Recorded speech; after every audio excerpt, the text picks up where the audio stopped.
Paribrajika Sotara Satashi Srimad Divine Grace A.C. Bhaktivedanta Goswami Srila Prabhupada Ki Jai.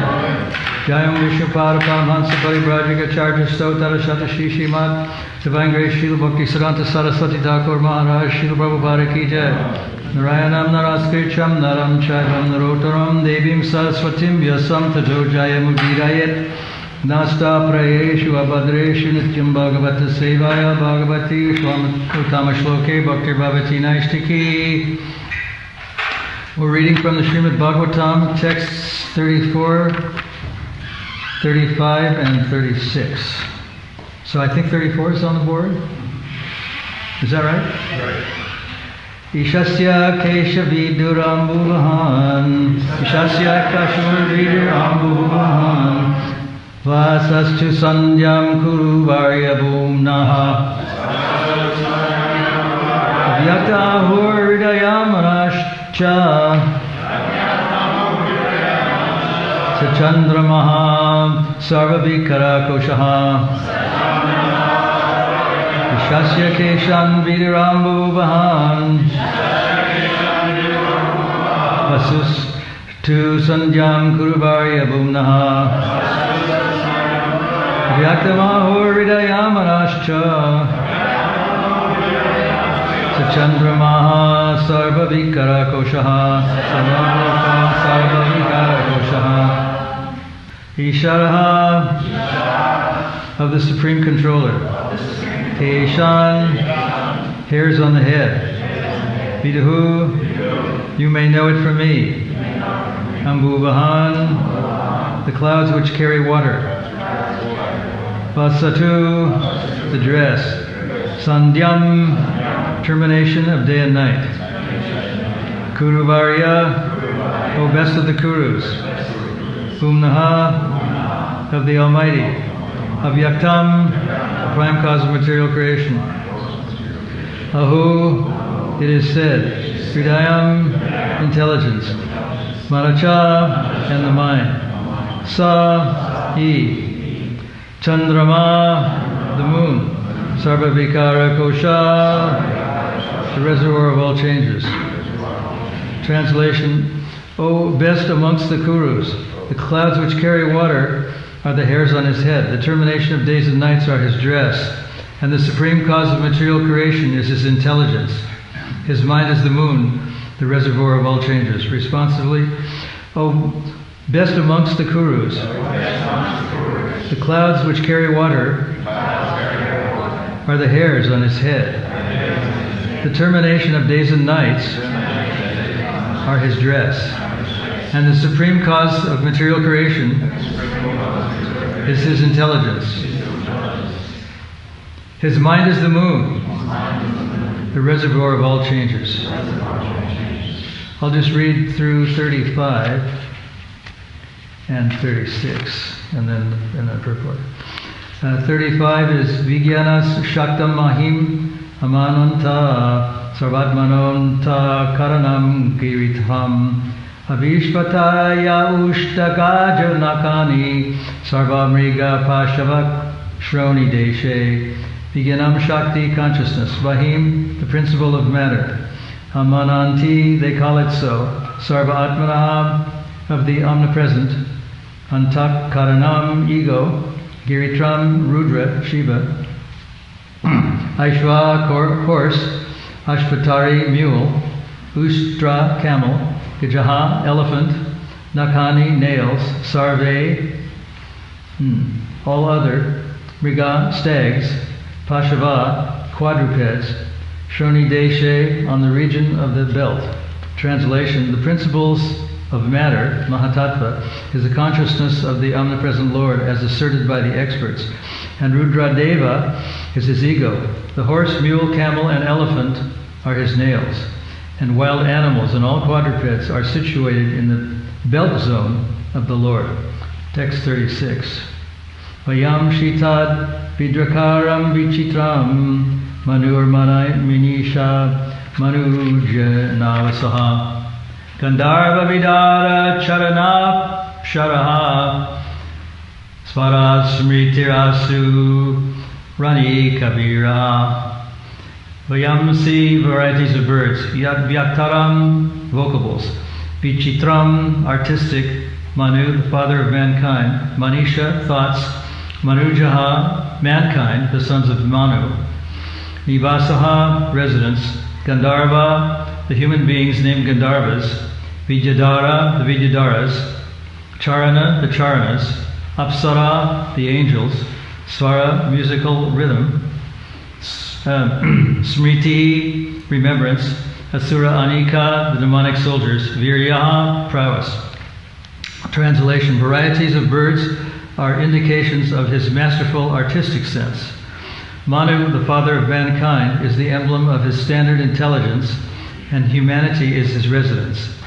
The celestial species of human beings, like the Gandharvas, Vidyadharas, Charanas, and angels, all represent his musical rhythm, and the demoniac soldiers are representations of his wonderful prowess. Responsibly. Varieties of birds are indications of his masterful artistic sense. Manu, the father of mankind, is the emblem of his standard intelligence, and humanity is his residence. The celestial species of human beings, like the Gandharvas, Vidyadharas, Charanas, and angels, all represent his musical rhythm. And the demoniac soldiers are representations of his wonderful prowess. Purport by Srila Prabhupada. The aesthetic sense of the Lord is manifested in the artistic, colorful creation of varieties of birds, like the peacock, parrot, and cuckoo. The celestial species of human beings, like the Gandharvas and Vidyadharas, can sing wonderfully and can entice even the minds of the heavenly demigods. Their musical rhythm represents the musical sense of the Lord. How then can he be impersonal? His musical taste, artistic sense, his artistic sense and standard intelligence, which is never fallible, are different signs of his supreme personality. The Manu Samhita, the standard law book for humanity and every human being, is advised to follow the great book of social knowledge. This great book of social knowledge. I guess it means Srimad Bhagavatam. Human society, or Manu Samhita. Human society is the residential quarters for the Lord. This means that the human being is meant for God realization and association with God.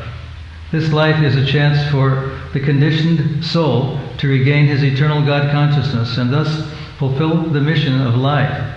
Prahlad Maharaj is the right type of representative of the Lord in the family of the Asuras. None of the living beings is away from the Lord's gigantic body. Each and every one has a particular duty in relation to the Supreme Lord. Disruption in the matter of discharging the specific duty assigned to each and every living being is the cause of disharmony between one living being and another. But when the relation is reestablished in relation with the Supreme Lord, there is complete unity between all living beings, even up to the limit of the wild animals and human society. Lord Chaitanya displayed this living unity in the jungle of Madhya Pradesh, where even the tigers, elephants, and many other ferocious animals perfectly cooperated in glorifying the Supreme Lord. That is the way to peace and amity all over the world. Hukam karoti vachalam pangam langayate girim yatkri pataraham vande Shri Guru Dinatarane. So I'm going to concentrate on the artistic sense that's mentioned in the purport. The artistic sense of the Lord is manifested in the artistic, colorful creation of varieties of birds, like the peacock, parrot, and cuckoos. One of the devotees is producing a sort of paper that he calls, it's called eco-theology. I mean, the word doesn't really exist in the dictionaries, in Webster's and Oxford, but one of the online dictionaries goes into a very great length of defining it. In fact, it even writes a 1,000-word essay about what eco-theology is. And it's a way of saying that if anyone is truly religious, they're very kind to all living entities, big and small, insects, microbes, plants, and even water and mountains. And Krishna says that all beautiful, glorious, and creations are but a spark of my splendor. He says that in the 10th chapter.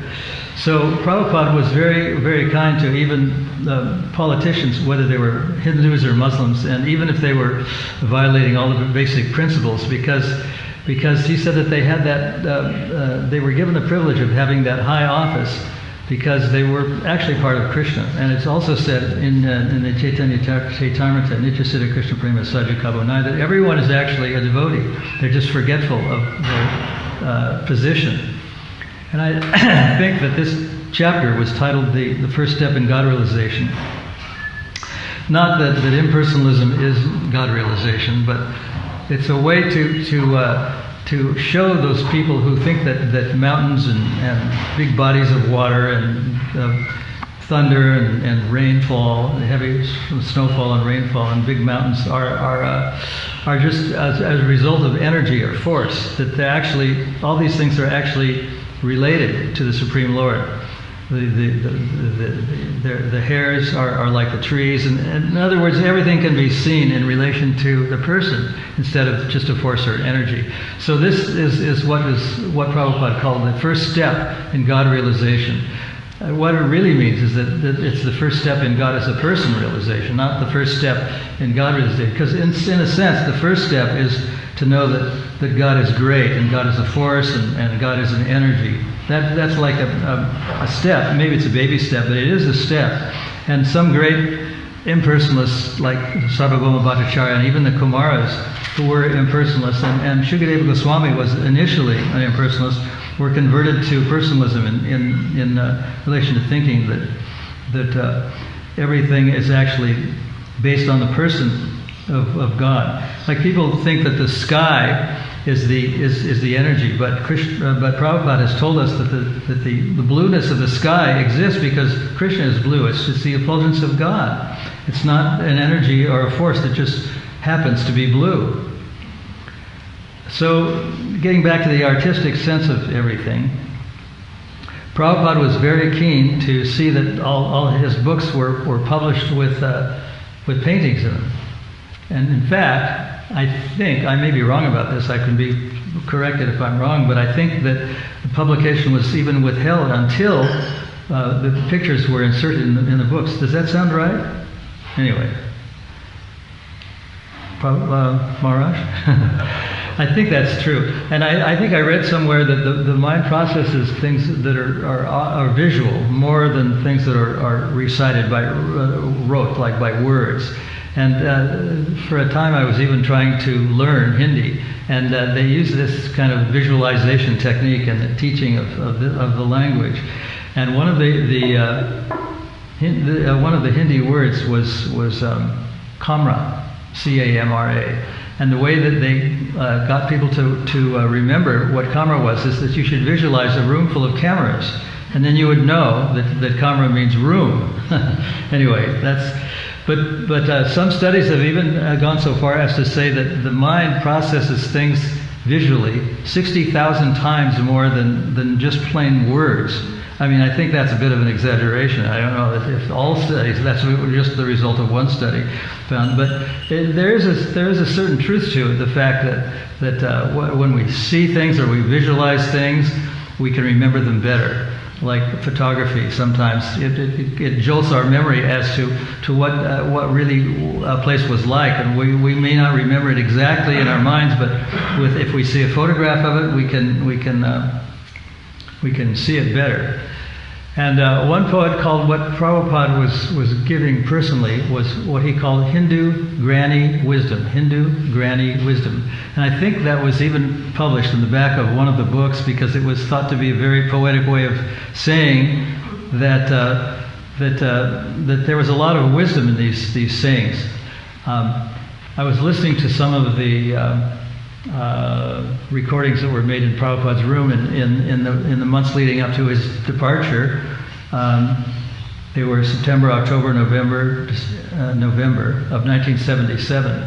And one of the devotees said that there seems to be a Bengali, because Prabhupada was very ill, and you could very barely hear what he was saying, but I could understand some of what was being said by disciples who were present in the room who were repeating things that he said. And one of the things he said was that too much devotion is a sign of a thief. That sounds like a very unusual thing. Too much devotion is a sign of a thief, but there's some truth in it, and the truth comes out in a history. It's more than a story; it's an actual history. And in these days of Chinese whispers and Bush telegraphs, I may not have all the facts right, but the essence of it is true. There were two devotees who joined a fairly well-to-do temple, and they were either brothers or friends, or somehow they were a model of devotion. They bowed down to everyone. They offered obeisances to everyone, not everyone, but in the temple, everyone. They didn't miss any of the morning programs or evening programs or afternoon programs. They were constantly reading and chanting, and their eyes were always moist out of the love of God, and they manifested all the characteristics of devotion. And they became very much loved by all the devotees. And this really happened. So they stayed in the temple for a long time. It was over almost 2 years from what I know. And they worked their way up through the hierarchy of the temple. And maybe some of you know where this place was. I don't know where it was, but I've heard this. I think it's a true event. And finally, they worked their way up into the treasury. And they were the people that took the takings to the bank every month or every day or whatever it was. And one day, they took all the money and they just disappeared. In other words, they stole the money because they had the ulterior motive that we're going to take advantage of this very affluent situation and get as much money as we can. And they've never been seen since. This is from what I know. Maybe some of you have heard this story before, but I think it's true. And it happens that sometimes devotion, I mean, generally it doesn't happen. And we try to look at the good side of all beings, but there's also a negative thing. And as it is sometimes said, there's glories and faults in everyone and everything. And it's a sort of sign of intelligence to not be blind to defects or things that can go wrong. Like in the material world, people that invest a lot of money in startup companies, they keep a very close monitoring eye on their competitors, because they think that their big market share, their majority of market share, can be taken away at any moment, or their wealth can be removed at any moment. That's a sign of intelligence. And those are the people that tend to be successful. They're watching the competition in the corporate world, and they're careful to always be better. And I mean, it doesn't always work, but that's what they're trying to do. And especially in warfare, it's very important. And Prabhupada mentions this, I think it was in a lecture in England in 1973, that when the Pandavas were creating more armies by many people coming from different parts of the country to join them, that the Kurus were, especially Duryodhana, was assessing their strength. And it's a very, very difficult, in a sense, the first chapter of Bhagavad Gita is a very, very difficult chapter to speak on, because in a sense it's just a list of names of warriors and infantry and cavalry and all that sort of thing, and animals. But somehow or other, Prabhupada said something very philosophically astute in this lecture. And he said that Duryodhana was very carefully assessing his enemies, because he said that in warfare you really have to know what you're up against. I mean, so he said, he went on to say that this was a sign of intelligence.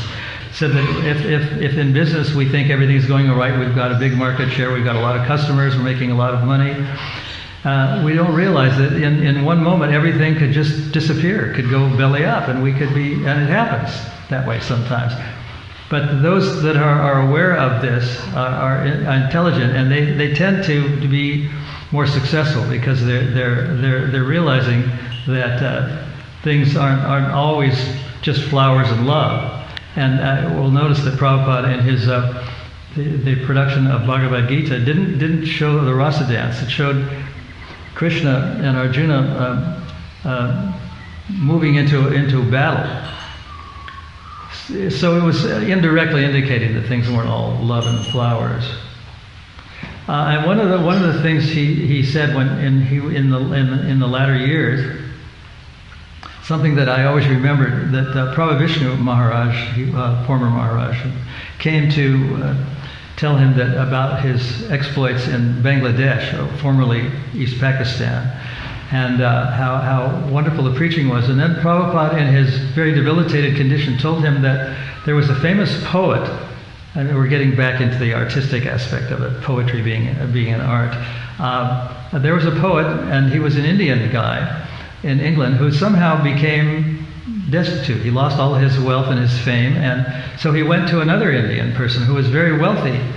And he told him about his situation, and this very wealthy person, Prabhupada knew all the names of these people, I don't remember them, but he was given enough money to regain his former position. And Prabhupada, and he said that the man was acting on the strength of having the courage of an Englishman and the heart of a Bengali mother. And a lot of people have relegated that particular phrase to Prabhupada, but it was a poet who actually said it. It was a fairly well-known poet in Bengal or somewhere in India who said that. And then Prabhupada went on to say, well, what this means? And he said that English people were very courageous in that they had an empire. They conquered some primitive peoples who were very expert with the javelins, and they were, like Kshatriyas. They were very, very adept at fighting. They would fight to the death. And the British, they were also very courageous. They fought them, and even somehow they owned victory over these very tough fighters. And when I was in the United States, when I heard about this, about the Revolutionary War, that the British people came in ships to keep their colony, their budding colony of the United States under their control. So they were very courageous. They sent people, and they were willing to die for their cause, the Redcoats. And this happens. So it is a bit morbid to talk about these periods of time. They were mostly talking about different doctors, Kavirajas, that came to administer different medicine and things like when do you want to sit up now? They'd ask Prabhupada, do you want to sit up now? And the color of his stool and urine and the amount that he was passing every day. But in between all this talk of kind of morbid stuff, there was a lot of philosophy that Prabhupada would say, and we realized that. And he, according to, these aren't readily available. Some of these conversations, in depth. Some of the later ones are, but some of the early ones are not. Prabhupada wanted very much to go on parikrama, even though he was in a bullock cart. And finally, he was convinced that would be too dangerous because a bullock cart would be very bumpy. And the Lokanath Maharaj told him that the parikrama around Vrindavan is not really meant for bullock carts. It's meant to be walked, and that it's very dangerous to try to go in a bullock cart. It wouldn't happen. So then there was the notion that, well, we'll just go around Govardhan. It's longer, but you can go in a vehicle. You don't have to walk it. And then they convinced Prabhupada that it's such a long walk that he wouldn't survive that one either. And they had elaborate plans to go in a sort of automobile or bus caravan, and Prabhupada could lay down in a Volkswagen bus because it didn't have seats in it and all that sort of thing. Anyway, that was all going on. They were trying to make arrangements for Prabhupada's living forever in the material world, or living in his body forever, which didn't happen, unfortunately. And then Prabhupada unfortunately departed. I think it was the 14th of November. Anyway, this is a very kind of a morbid topic, but even throughout this, he maintained this artistic sense And in all of his books, at least in the United States, he insisted that the pictures be done. The people who were artists, very good artists, were in that part of the world. And I think, Ram Prasad, you may know something about this, is that he didn't want the books released or printed until the pictures were available. Is that correct? I think Dharani mentions that. Yeah. That until those pictures were ready to go in. And I saw one book distributor in Hollywood Boulevard who had some Krishna books, and he was showing his customer, he was like the #1 book distributor, and he was showing his potential customers the pictures, and he apparently was selling the books on the strength of the beauty of the pictures rather than the philosophy. You know, it's a very deep philosophy, but they understood what he was saying by the photographs. And from what I understand, that museum, which was originally called the first American theistic exhibition, is earning something like $4,000 every month just on admissions. So it's a very artistic expression. And Bharadwaj himself told me that he had to spend a year in India learning from a person who is a native of Navadvip, and this person insisted that everything, the straw and the bamboo and the paint pigments all come from the banks of the Ganges. The very, and this doll exhibit or diorama making was popularized even by Bhaktisiddhanta. Bharadwaj and used kind of the combination of American technology and Indian wisdom to create this museum. And I think one of the I think it's either Hindi or Bengali proverb says that you should have the vision and he compared the visionary to Indian wisdom and America to the blind and lame man. And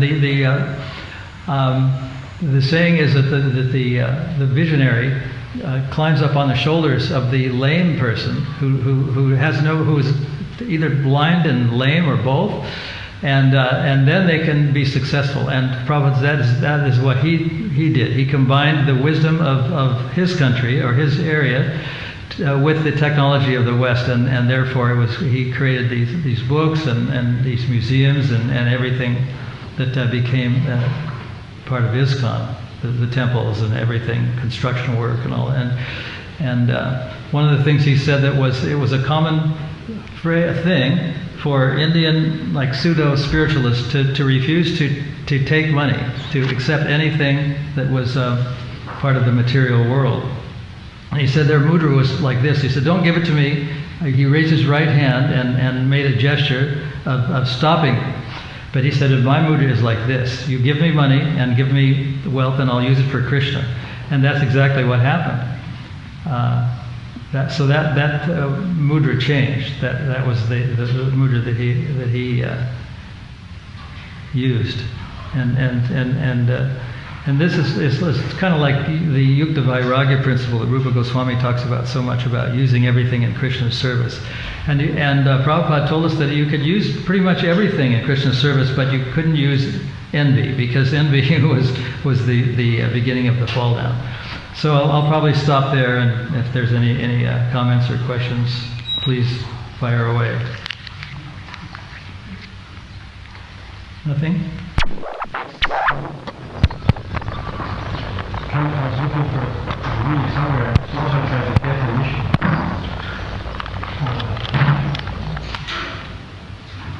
Promulgated a definition somewhere of art. I was really surprised. He said, art means to take it into its highest utility. So that was really interesting. And from what I've learned, that Prabhupada chose his words very carefully. He didn't just say them, offhand. When he said that highest utility was that's the thing you can meditate on. Just like so many things that he said, you could actually meditate on. They were very. I think I read somewhere that Mark Twain would agonize over one sentence for 24 hours before he would actually print it, because he wanted it just to be exactly correct, and that Prabhupada chose his words also very carefully. I mean, I think the Scottish Churches College was an English medium college, and as far as I know, it a division of Calcutta University. Is that correct? Anyways, I think it was. And anyway, he kind of had even though it wasn't his native tongue, he learned a lot of English from that place. And one of the things he said when he, and this was in, I think, November, that Prabhupada was talking about duty, and one of the teachers pronounced it as duty. And then when one of the students in the room said, "Is that Scottish?" Because it is Scottish. They tend to say duty rather than duty. But we say duty, I guess. So any other comments or questions? Seems that they say that the architecture of the previous centuries, 18th century and such, 16th, 17th, is lost, but they can't produce that type of, which is, an artistic sense. And I was wondering how you see in the Middle Ages and later centuries up to 19th century, the art depicted a lot of angels and godlike depictions or spiritual aspects. Has the artistic sense declined and the mercy given perhaps by the archangels we're talking about, the Charanas, the Gandharvas, has it not been forthcoming due to the degradation of the age of Kali? Is it in correlation like that? The art today is just not reaching the higher standards. What's your thought about this, Ram Prashad? He's an artist, that's why I'm asking him.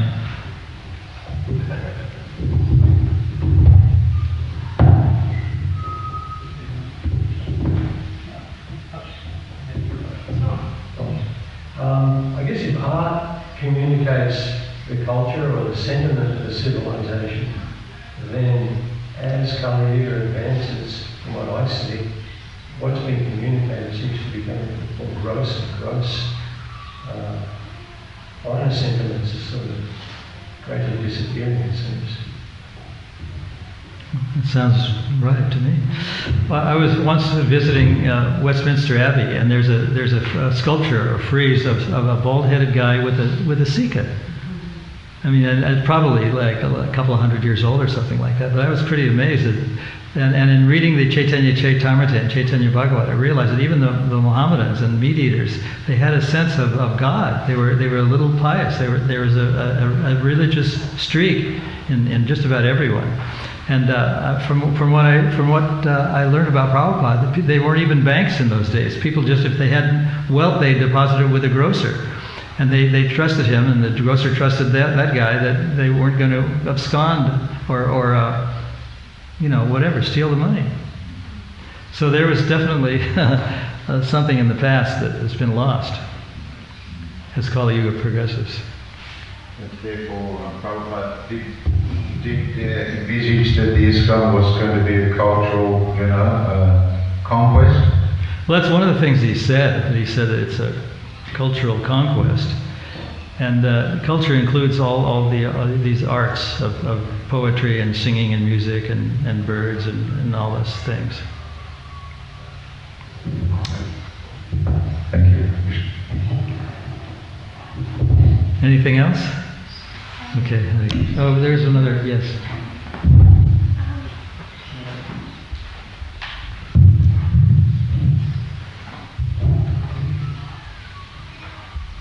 You mentioned about how vision is so strong, like the strongest sense, 60,000 times. I don't know. I read that. Like, something like that. It's in the Vyasa Puja book. So I was just wondering, because in our philosophy we really emphasize hearing as the strongest sense to, in our relationship with Krishna, hearing the holy name, as opposed to maybe seeing the deities. So can you just explain that? Well, I think 60,000, I mean, I personally don't agree with that, even though it's printed in the Vyasa Puja book, that it's, it sounds like a huge number. I mean, but I think there's some truth to the fact that if something is visualized, I mean, they teach memory techniques by visualizing things like camera and that sort of thing. In former times, people had sharper memories. They hear a word once and they would remember it forever, the Shrutidars. But Prabhupada, like someone said, it's a cultural conquest. So he wanted pictures because he knows that people can process pictures, and he wanted them to worship deities and have deities not only in the temples but in their homes, because he knew that they would make a very deep impression on their minds, more than just being told that there is Krishna and he's wonderful and he's beautiful and he's artistic. I mean, we accept all that stuff, but Prabhupada wanted museums, he wanted paintings, he wanted sculptures done, he wanted a lot of visual representation, because he knew that people in this age, they remember things better when they're visual. I mean, it's part of the age of Kali, but part of Prabhupada's philosophy, and I think that Banu will know this, that we learn philosophical points by hearing them and reading about them. So as I said, one of his main complaints was, he said, that people don't read my books.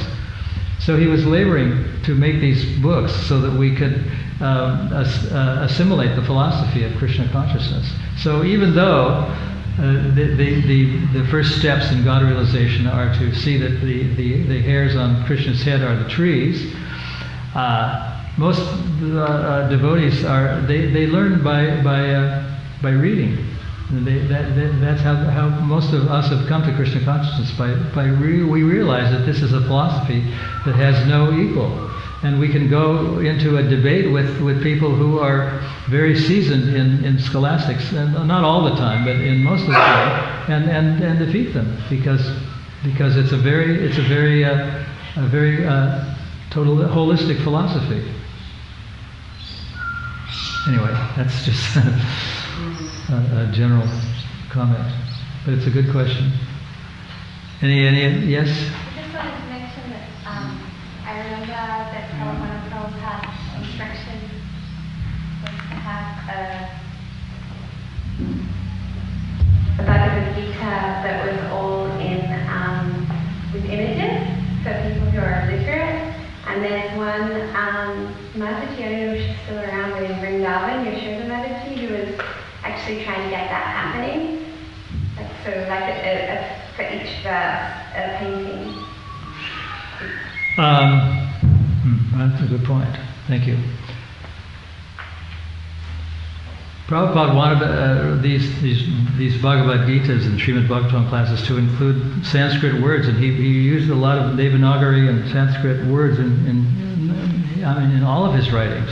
And I think that he wanted us to learn what some of us, not all of us, but to learn what these Sanskrit words mean, even though some of them have 30 or 40 different meanings, and some of them are even unrelated to one another. But it's very difficult when you translate from Sanskrit into English. It's not an easy thing, as Bhanu Maharaj knows.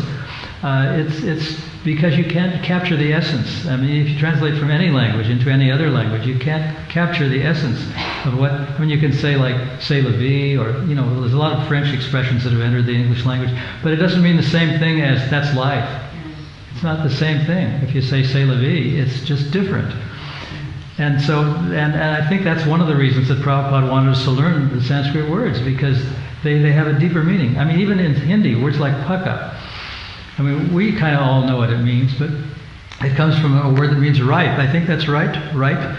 But it means more than just ripe. It means genuine and real, and a lot of things that you can't really express in English. And what I was saying in my last class is that metaphorical language is used a lot in the Srimad Bhagavatam and in the Chaitanya Charitamrita, Chaitanya Bhagavat, because even in their own language, even in Bengali and Sanskrit, it's difficult to express what Krishna is like unless you use images like the lotus and moon and things like that.